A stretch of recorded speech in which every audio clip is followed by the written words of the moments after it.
আসসালামু আলাইকুম বন্ধুরা, আশা করি সবাই ভালো আছেন। আমরাও ভালো আছি আলহামদুলিল্লাহ। বিতি কিচেনে আপনাদেরকে স্বাগতম। আজকে আপনাদেরকে দেখাবো কার্পু মাছ দিয়ে কচুরমুখী রান্না। এই রান্নাটা মাছ কষিয়ে রান্না করলে অনেক টেস্ট হয়। প্রথমে আমি পেঁয়াজ মরিচ গুঁড়ো ভেজে নেব।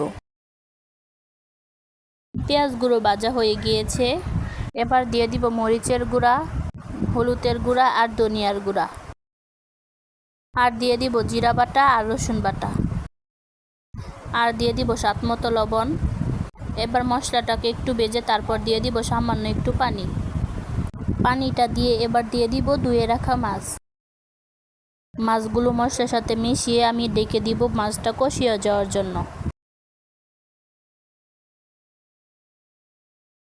মাছটা কষানো হয়ে গিয়েছে। এ পর্যায়ে দিয়ে দিব ধুয়ে রাখা কচুরমুখীগুলো আমি আগে একটু হলুদ দিয়ে ভাপ দিয়ে নিয়েছি। কচুরমুখীতে কোনো বিজল থাকলে সেটা বের হয়ে যাবে। তারপর পানি দিয়ে ভালো মতো ধুয়ে নিয়েছি। তারপর কচুরমুখীগুলো দিয়ে ভালো মতো মশলার সাথে মিশিয়ে ঢাকনা দিয়ে ডেকে দিব কষিয়ে যাওয়ার জন্য। কষানো হয়ে গিয়েছে। এবার আমি পরিমাণ মতো দিয়ে দিব ঝোলের পানি।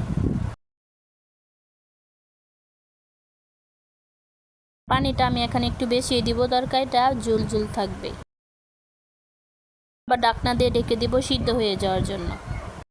তরকারিটা সিদ্ধ হয়ে গিয়েছে।